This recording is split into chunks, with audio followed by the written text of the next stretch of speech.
Well, I'm wearing Janet Pell's glasses, having left mine at home. So that's not a great start. For those of you who don't know, I am not Baroness Butler-Sloss. But I'll do my best to step into her shoes. Can I first of all say what a pleasure it is to be able to meet face to face, especially in this splendid setting. Welcome, everyone. We're delighted that you've been able to join us to celebrate the Wilberforce Institute's launch of its Action to Combat Modern Slavery. I think there's been a change of title because I think the original title was Ending Modern Slavery, Janet, is that right?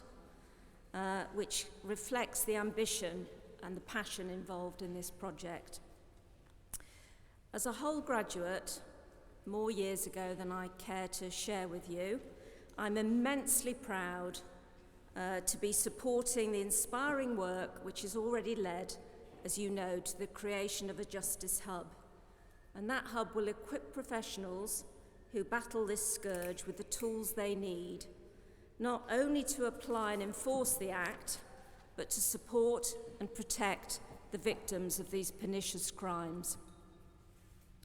Tonight, through our speakers, we're going to give you the opportunity to learn more about the scope of the project, which at the moment's in its infancy, and the ways in which you might be able to contribute towards ending modern slavery. Before I introduce our first speaker, I'd like to thank Jenny Collis-Price. I'm not sure if she's here this evening. I haven't had an opportunity to meet her. She is with the Inner Temple, and she's given invaluable assistance when this launch was contemplated. And also Master Robin Griffiths-Jones, because it's down to him and his team here at Temple Church that we're able to meet in this majestic venue. Our first speaker this evening is Professor Kevin Bales. Kevin, I'm putting the glasses on now, Janet. Kevin is Professor of Contemporary Slavery and Research Director of the Rights Lab at the University of Nottingham. He co-founded the NGO Free the Slaves, and his book, Disposable People, won the Peabody Prize. And the film bearing its name awarded 2 Emmys. The Association of British Universities named his work 100 World-Changing Discoveries. We're delighted that he's here this evening, and so he's our first speaker. Thank you, Kevin.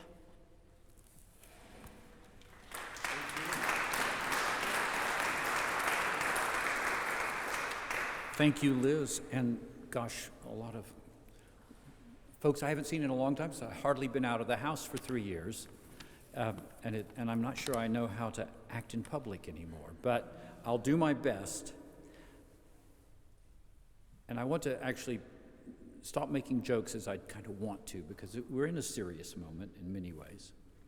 And I want to look back a bit, because 234 years ago, 12 people sat down around a table on the upper floor of a bookshop, just a short walk north of here, from this church, and launched the world's first human rights movement dedicated to ending slavery. About 15 years ago, some prodigious historians distilled a dream into hard fact, established the Wilberforce Institute, brought forth a rebirth of anti-slavery scholarship, and it was dedicated to that idea that we all hold, that all people are born to be free and that slavery cannot be allowed to stand anywhere. That they should do so in the shadow of William Wilberforce was right and proper. Now, today we're engaged in a truly global battle to end slavery, but the remarkable progress toward freedom that's happened in the last 25 years, it doesn't mark the end of our shared commitment and sacrifice, and I don't think it's even the beginning of the end. I think we may have, I hope we have arrived at the end of the beginning of this, the fourth anti-slavery movement in human history. And I think what we all intend it to be is the last anti-slavery movement in human history. And for that reason, I think it's right that I also pause for a moment and just to remember. Because I'm thinking today of liberators who just in the last 20 years have lost their lives setting other people free in India and Pakistan and Brazil, many other countries. And if I were to read out all their names, it would take much more than the time I have to speak. And I'm thinking of the people who were in slavery, who were killed or lost their lives on the cusp of freedom, when slaveholders played their last deadly card. 20 years ago in Nepal alone, I watched as thousands died on the brink of freedom. And I'm thinking how we must learn from those deaths and from the anti-slavery movements of the past. We must learn from the British movement that likewise, in a negative way, folded their tents after winning the first hard victory in 1807, leaving more than 1 million slaves left to be shipped from Africa to the New World. And we can learn from that American movement that likewise closed up shop, just as the ugly re-enslavement of African Americans began in a vicious legal system of state-sponsored slavery that lasted until 1940. And I think our eyes just have to, after I bring those solemn parts to our history, we have to lift our eyes to a higher prize. Our dream, our object, the expenditure of our strength, I think has to go for one goal, and that's the end of slavery everywhere, forever. And we know this is possible. Every person who steps into freedom proves it. And around the world, there are more people moving toward freedom every day. And we know our enemy, the arguments about what is and what isn't slavery, that's over. That's an enemy vanquished. We know that child-enforced marriage, slavery, child soldiers, slavery, controlled and forced rape and commercial sexual exploitation, it's slavery. Debt is no excuse for slavery. Incarceration does not blind us to the truth of state-sponsored slavery. When people are treated as if they are things, property, objects without humanity, there is slavery. And that's why we build from that unity of our understanding now. It's why the Wilberforce Institute is tonight launching the Action to Combat Modern Slavery Justice Hub. They're building our knowledge and skills even as we draw on the deep vessels of their dedication and our dedication. And now we have the greatest allies, I think, that any anti-slavery group or movement has ever had. The thing that I have to say excites me in my old age so much is that survivors of slavery are front and center, organizing, growing, beginning to be the leaders of the anti-slavery movement. It's the only anti-slavery movement that's ever had real survivor leadership. And we're only just beginning with that. That growing body of wise and empowered survivors. The Survivor Alliance and their allies, they have, like a vision, helped us to see slavery in new ways. Certainly, that's been the case for me. They've helped me to understand the true lived experience of slavery in a way that even 20 years of working directly with people in slavery, I'd never understood. It's slavery in its deepest and ugliest truth.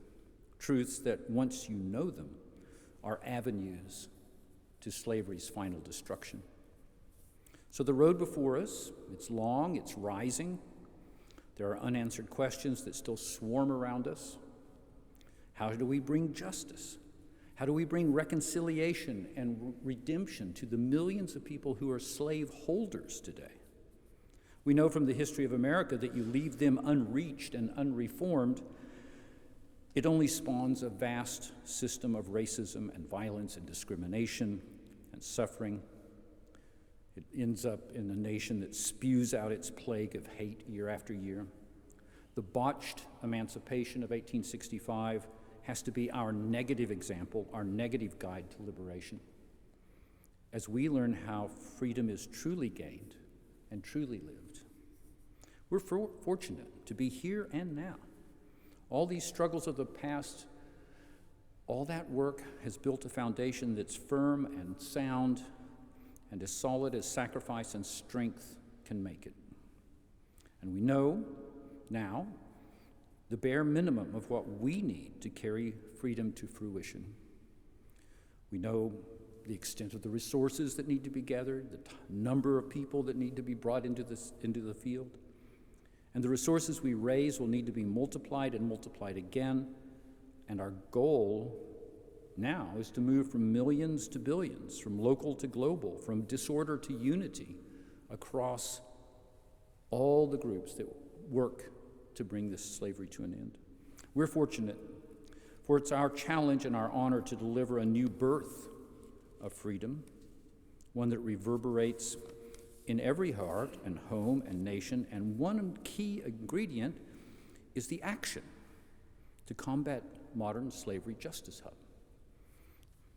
It's going to be one more catalyst, one more seed, one more growing entity working to help us move the entire movement forward. Together we can achieve that great goal of human history. It's a world without slavery. Thank you.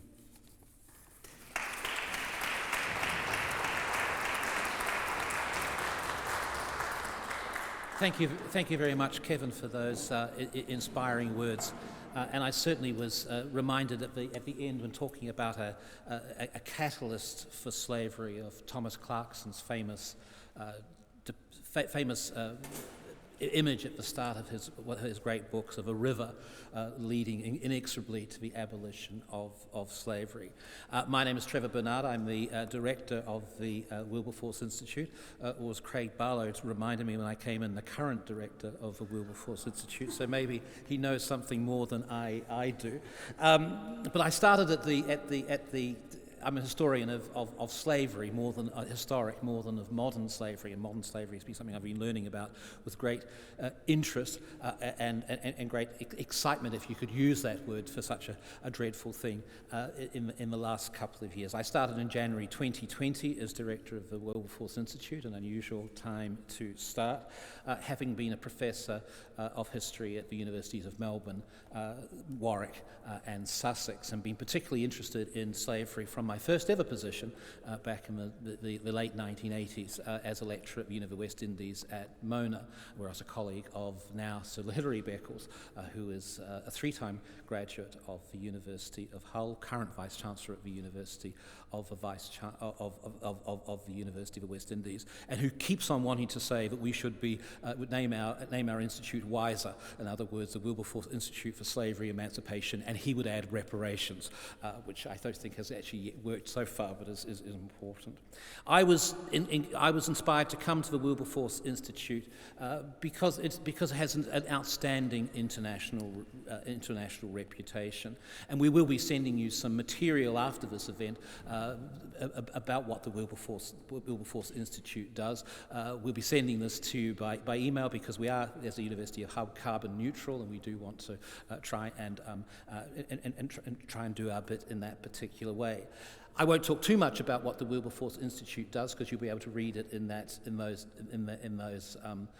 material we give you and in our website, which now has a link to the Action to Combat Modern Slavery Justice Hub, which I encourage you to have a look at. But the Wilberforce Institute has an outstanding international reputation. I'll mention three things in particular. The first one, under the first director of the Wilberforce Institute, Professor David Richardson, was involvement with a variety of people in the transatlantic slave trade database. Hugely important because it established for the first time the actual numbers of people who were transported across the Atlantic in the Atlantic slave trade where they came from and those sorts of things. Hugely important in understanding slavery and its historic past. It's also under the next director, John Oldfield, and when Kevin Bales was at the Wilberforce Institute, did a number of things in terms of modern slavery, like the Global Slavery Index, which Kevin has been very heavily involved with, and other things he's involved with, which led to the Queen's Award in 2015, which is a hugely important accolade for our institute. In present, there are two things which I think are going to be driving our activities in the next few years. The first one is preparing for something which may seem a very long way away, but isn't, which is the 200th commemoration of the anniversary of the abolition of slavery in 2034. And we need to start thinking about that now, just as Wilberforce and other abolitionists did in 1823 when they restarted and reinvigorated the anti-slavery campaign. And this particular initiative, the Action to Combat Modern Slavery, Justice Hub, is something that, one, I'm very proud to be associated with, and which we think is going to be a major achievement in this way as well. It's been a long time in the making, and it reconceptualates our credo, that we're learning from the past to apply lessons in the present in order to change society for the better in the future. It's what we believe that people like William Wilberforce, Thomas Clarkson, Olaudah Equiano, Thomas Fowle Buxton, Frederick Douglass, and other abolitionists, that's what they would be doing now if they were alive. And we need to remember that Wilberforce, for example, was born in 1759, when Britain was the greatest slave trading power in the world, where the future of slavery was unimaginable. And he was a young man in his 20s when he devoted his life to the abolition of slavery. And that's the sort of thing that we think young people of today are probably interested in as well, and older people as well. We've only got to the stage through the help of many people, and I certainly want to mention Craig Barlow and Carolyn Hockey in particular, who were extremely important in bringing this idea to the attention of the Wilberforce Institute and inspiring people, particularly John Oldfield, the previous director from me, and helping to think about how we might do this particular things. Dave Richards, as a Pro-Vice Chancellor at Hull, has been ever supportive of this particular project, and we've had enormous amount of support from colleagues, and we have Alicia Kidd, Sophia Fleury, Andrew Smith here today from the Wilberforce, plus also the alumni office, who've been very helpful in all sorts of ways, and perhaps I can mention Ben Butler and Jenny Bird in particular in this way, and most of all the Alumni Association, Mick Craven, Ned Harwick, and perhaps if I can say in particular Janet Pell and Joanne Rule, who have certainly kept me up to the mark on numerous Zoom sessions, reminding me of all sorts of things I didn't really want to think about how we might communicate our message better to other ways. And it's a great pleasure for me now to introduce to you someone who's been really important in getting this hub up into action, and that's Carolyn Hockey. Someone who doesn't probably need an introduction, but I'm going to give one anyway.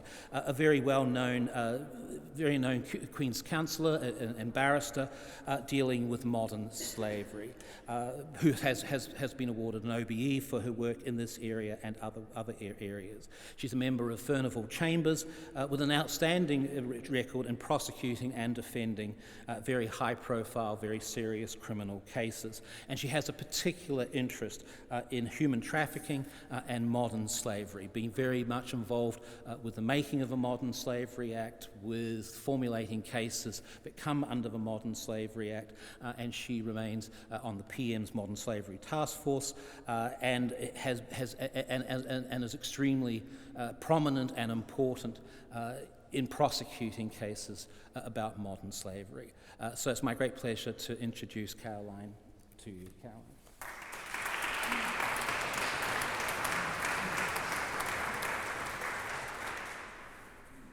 Don't laugh, I'm putting my timer on because, as all the other lawyers in the room know, we love to talk, and I'm not going to inflict myself on you any longer than necessary. Trevor, that was way too much, thank you. I am in the presence of greatness. I am an academic vacuum.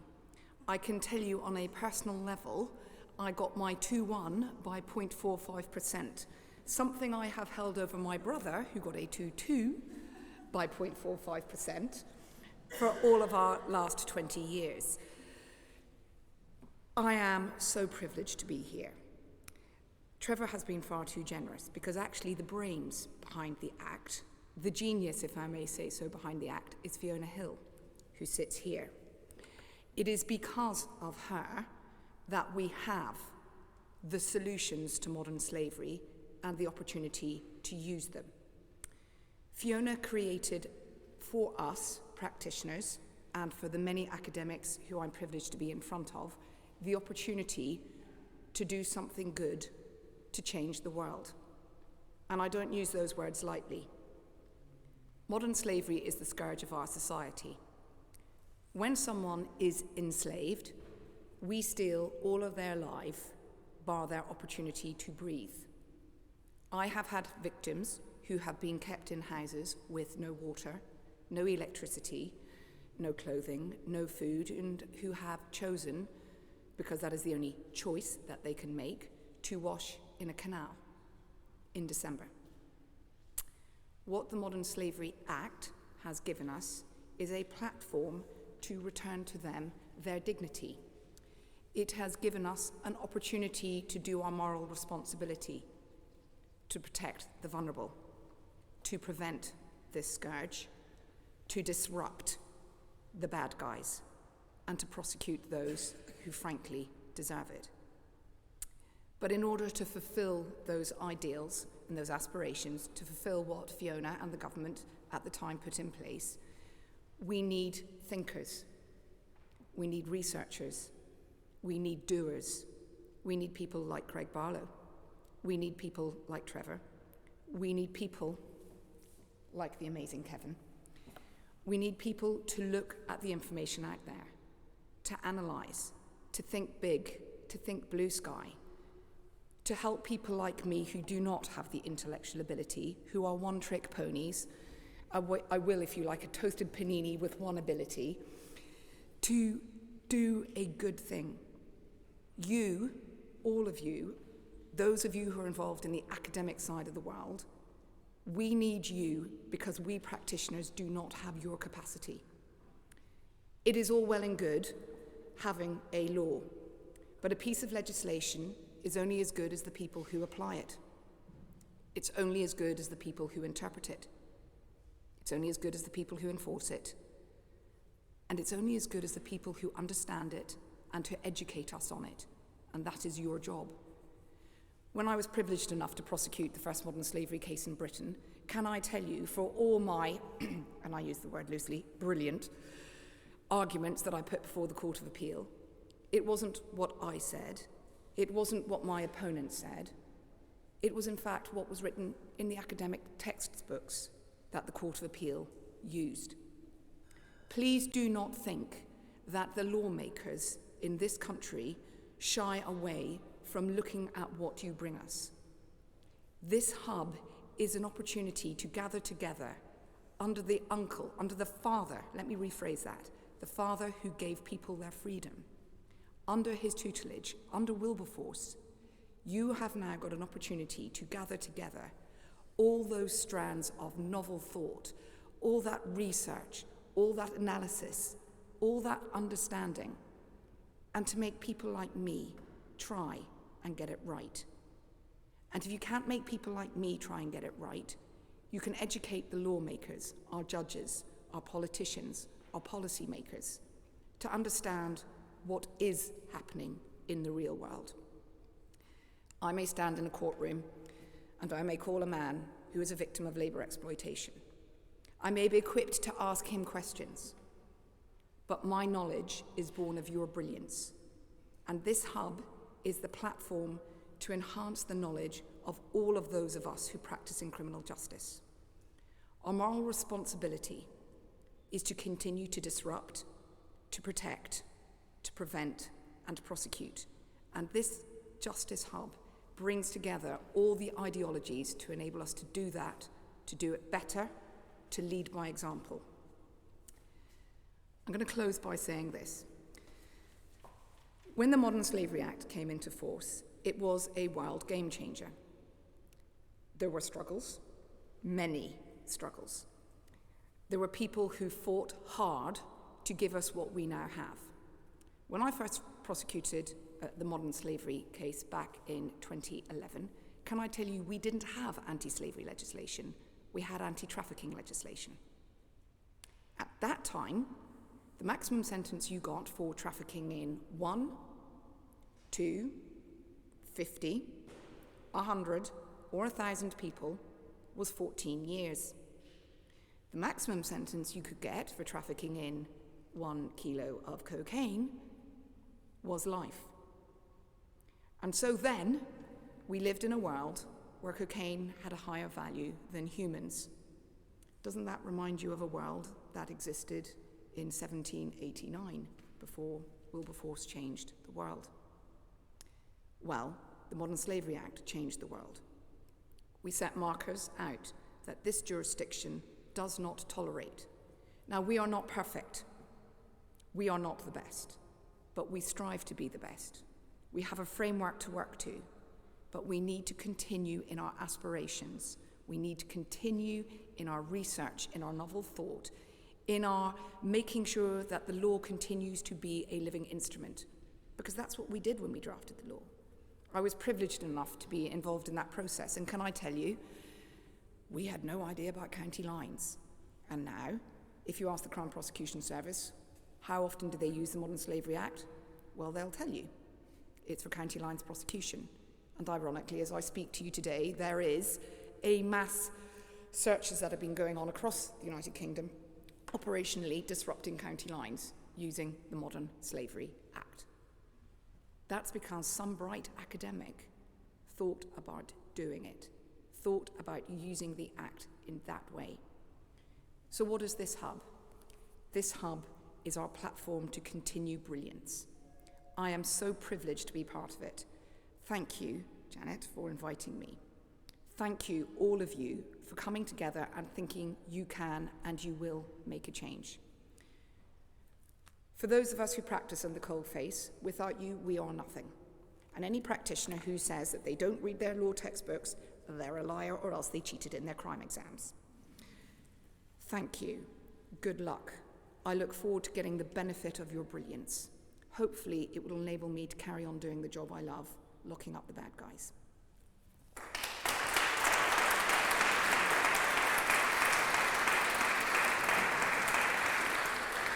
Thank you very much, Caroline. That was wonderful. I'd now like to introduce to you Andrew Smith, who is the manager of the Action to Combat Modern Slavery Justice Hub, who will tell you briefly about what he's doing, who he is, and what we're planning for the future. Andrew.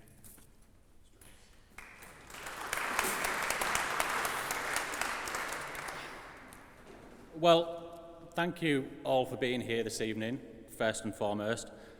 I kind of feel like I should have gone first because I've got hard acts to follow now.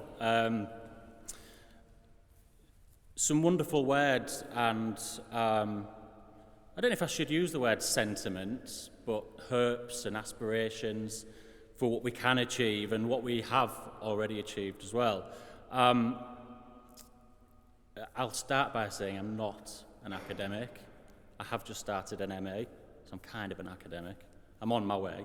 But for me, I'm a practitioner, and I always have been. So I want to take a few minutes to tell you about myself so you know who I am, and then some of my hopes for the hub as well. So I joined the armed forces pretty much out of school as a 16, 17-year-old lad, basically because I didn't know what else to do with my life. I must admit I didn't do particularly well at school. 9/11 happened, and I'm sure pretty much everybody in the room can remember that. And during my service, I was injured and medically discharged, and quite quickly found myself in a period of homelessness. My family broke down briefly, and I was very lucky that I've got wonderful parents that were helped me out and pulled me out of that and set me on the right path. And within that, I started a homeless charity. So we're talking about, must be about 12, 13 years ago now, purely for the fact that I'd identified and I'd lived through a particular issue and I felt like I had the experience to be able to do something myself about it and help other people. So that's all I've known really for 13 years, is working with some of the most vulnerable, some of the most marginalised people in and around the city of Hull, and listening to their words and listening to their concerns has been quite painful at times. And within that work came talk of modern slavery, and came talk of people exploited for criminal acts, exploited for labour, sexual exploitation. And so we joined the fight locally to see if we could do something about that. And through one thing or another, I ended up at the Wilberforce Institute, which I have to say is a fabulous place to work. I mean that sincerely. And my interest in modern slavery grew to a point where I felt like this was my calling. And I know it sounds a bit cheesy, but it's true. And working with victims, working with people who have lived through these hardships and through this trauma, again, has been difficult to deal with, because I've always felt like we can do more.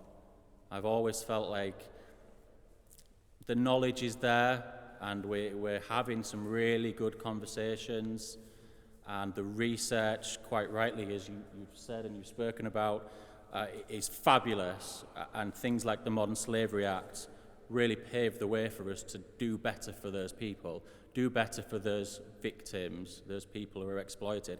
And that's what I'm all about. For me, that's my focus, is the people in our country and around the world that are subject to this type of crime. So the hub, what will we be doing? Well, I can't really say much more that's already been said, because people who are much more articulate than me have already said it. We have a platform and we now need to use it.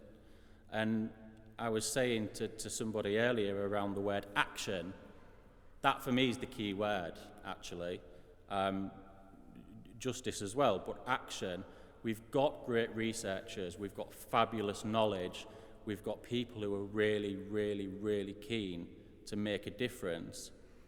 And actually, we're quite good at sharing knowledge, and from my own experience in Humberside, that's something we try really hard to do, and we try to do it very well. But actually, there's a gap between sharing knowledge and people putting it into practice. There's so many pressures on organisations, on businesses, on the third sector to support victims, to put these things into place.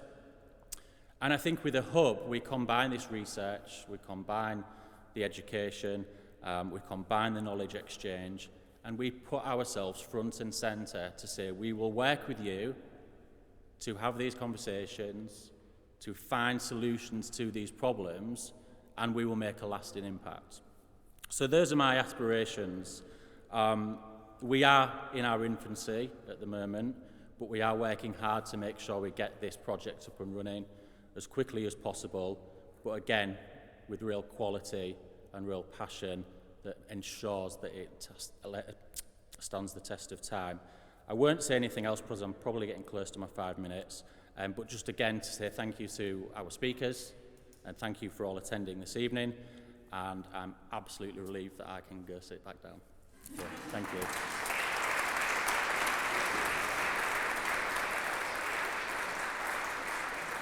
Thank you very much, Andrew, and I think you can see from that wonderful speech just why we chose Andrew to be the manager of the Justice Hub, and we expect a lot from you, Andrew, so that's very good. It's my great pleasure now to introduce Nick Hardwick, who is a very distinguished alumni of the University of Hull, and has had a very distinguished career. He's now now Professor of Criminal Justice at Royal Holloway University in London, but the former HM Chief Inspector of the Prisons, the first chair of the Independent Police Complaints Commission, and someone who has been intimately involved in the creation of the Justice Hub with a firm commitment to it. So thank you, Nick.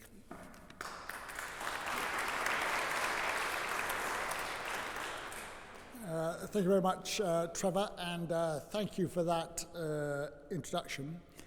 I think your introduction of me as a Professor of Criminal Justice at Royal Holloway would astonish my friends from university who frankly are amazed that I got a degree at all, let alone have ended up where I am now. I share their disbelief sometimes, but it is with those friends, alumni from the University of Hull, when we were there, that had a role in helping to make what we're talking about happen. I certainly look back at my time at Hull and think of it as the place where I grew up. And others, I think, share fond memories of that time. And a few years ago, we got together and thinking a bit about, as a reunion and in between beers, how we could put something back. It was then the idea of supporting the Wilberforce Institute came up. And we faffed around a bit, frankly, working out what we could do. And then that was brought rather tragically to a head because a dear friend of ours who'd been a student, who'd come over to Hull as a refugee from South Africa, a guy called Wiseman Kuzwayo, been very active fighting apartheid there, died.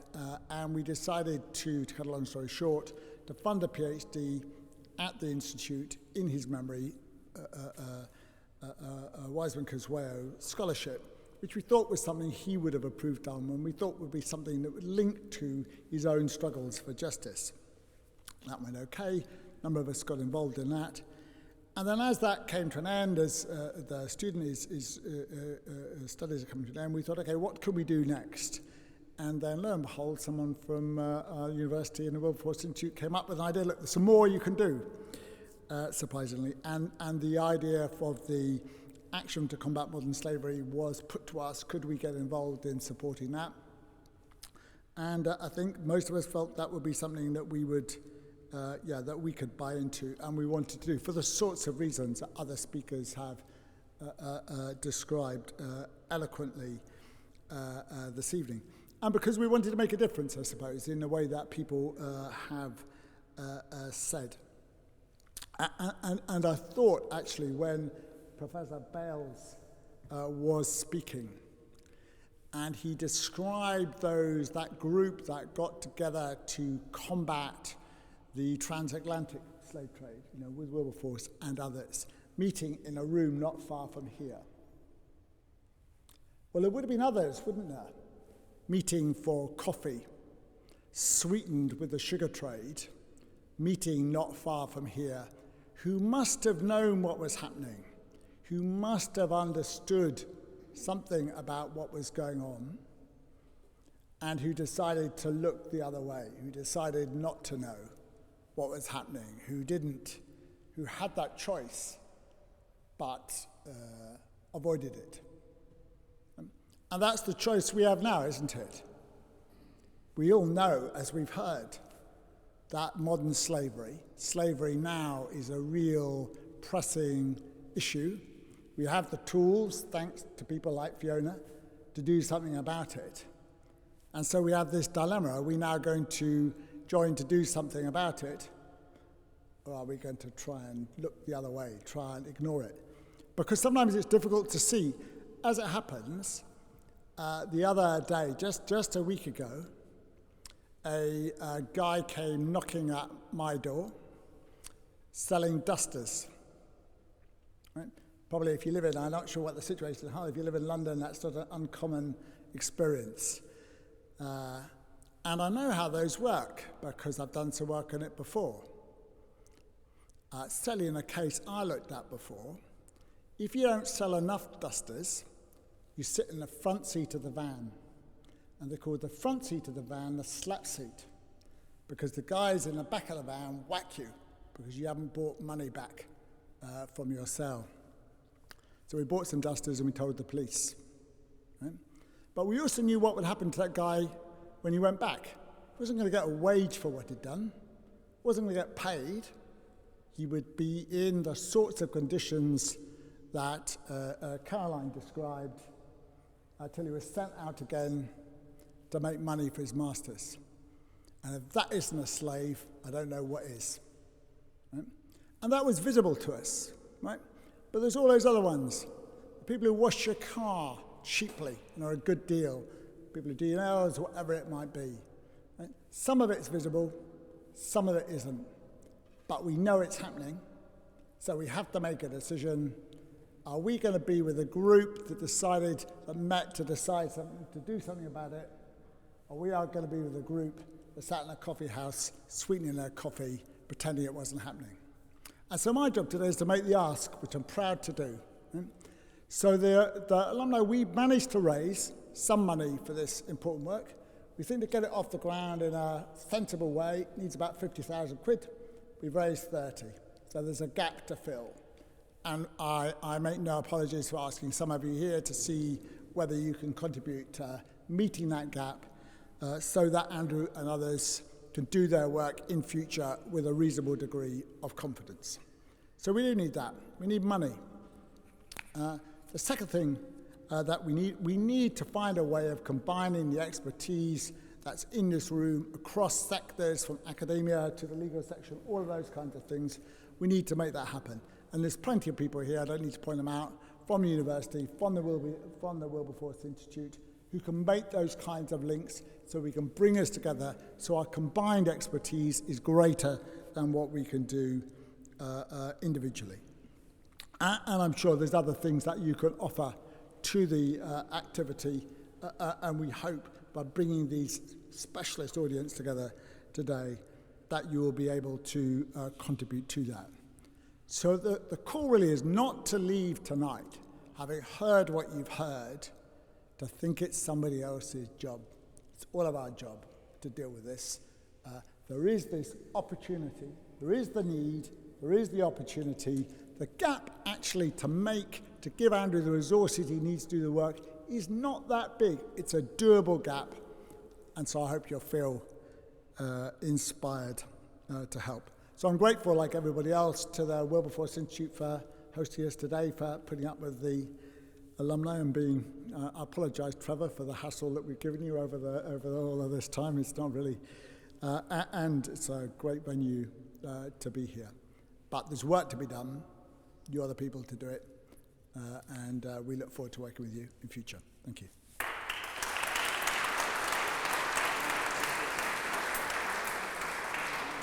Thank you very much, Nick. That was really good, and I must say that I myself am a donor and hope to do a bit more in that area. And certainly the Wilberforce Institute is devoting resources to this task because we really believe in it. And I think you've heard tonight a range of speakers who have told you why this action to combat modern slavery Justice Hub is really important. I'd like to introduce Fiona Hill to give a vote of thanks on behalf of the guests tonight. She's already been commended to you by Caroline, so I don't really need to say too much more about that, except to say that she's the owner and CEO of FMH Strategy, but for our purposes is much more well known to us in her role as Chief of Staff to the previous Prime Minister, Theresa May, and into that really important activities which went under her Prime Ministership, which was the creation of the Modern Slavery Act, which Caroline has so eloquently told us about is so vitally important for improving life in this country and in combating the scourge, as Caroline quite rightly said, of modern slavery. Fiona.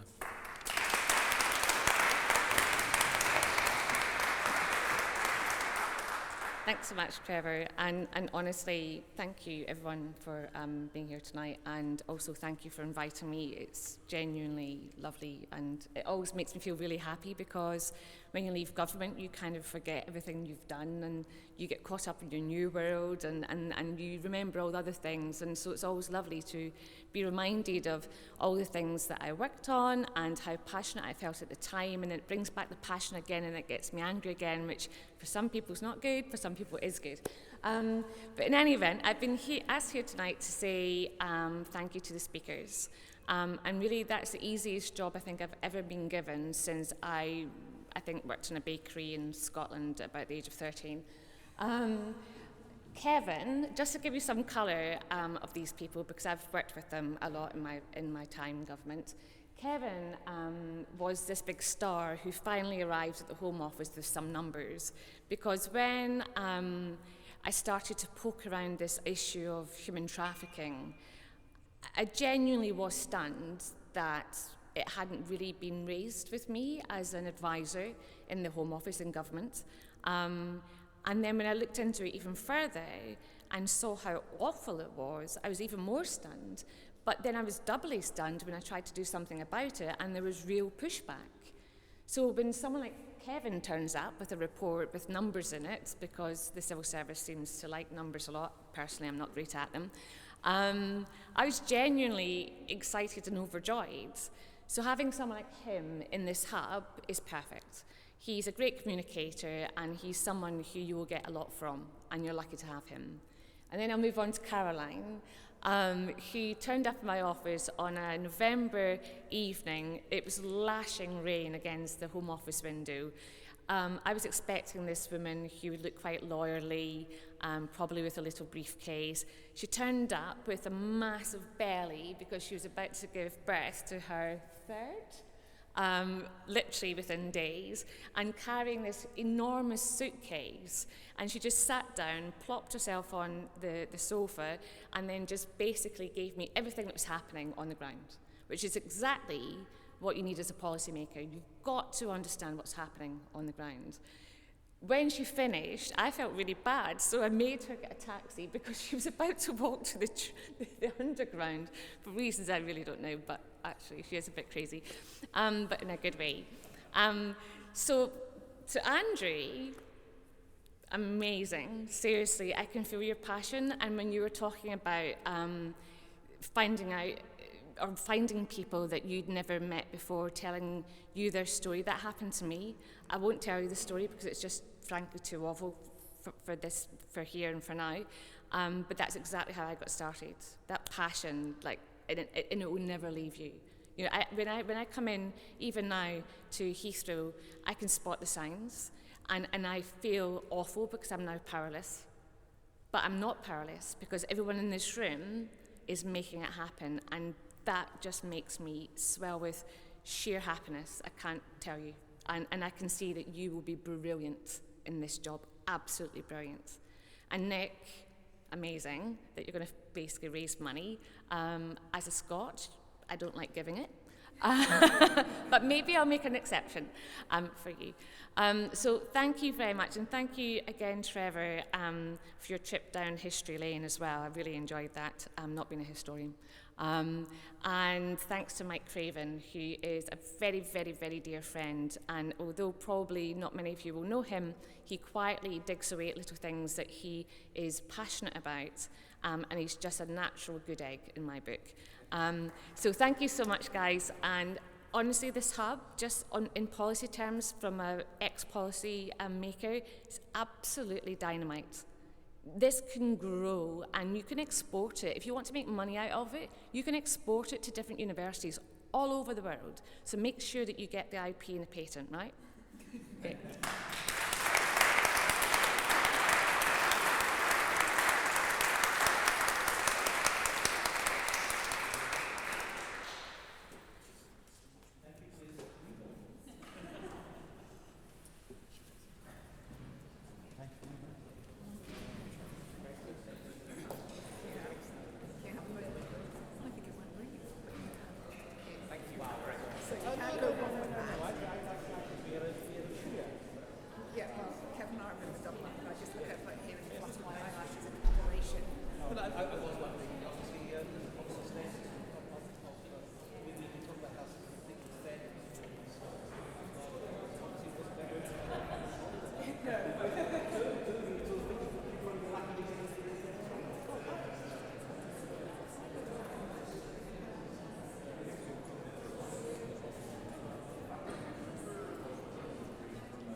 Pleasure, lovely meeting you. Hello, I'm Carol.